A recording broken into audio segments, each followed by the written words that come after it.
Now let's move into the arena of security in SQL Server 2005. Now there are some things that you need to understand when you think about securing SQL Server 2005. There have been some pretty hefty enhancements to this version of SQL Server, and so I want to step through those with you briefly here. Now this is going to be an overview, and you will need to dig a little deeper, but I'm going to show you some very simple examples and help you get your head around what's happened to security in SQL Server. First of all, let me just give you a little laundry list here of things that they've added this year.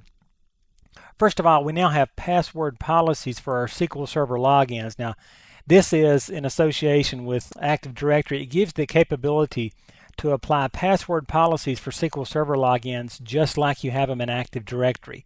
So you can now deal with the complexity of the password and how often it's been changed and all that sort of thing. So you can now add that kind of functionality, which is fabulous because users are notorious for reusing passwords hundreds of times, using too easy of a password.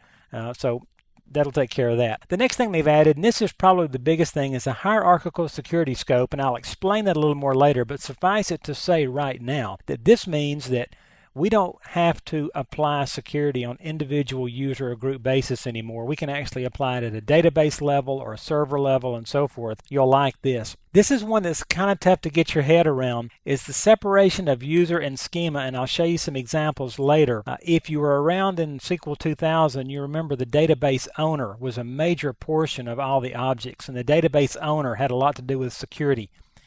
In this version of SQL, the database owner has now been separated for most parts from the actual security itself. It's now based on schema. We create objects in the context of a schema, and we can apply permissions to that schema.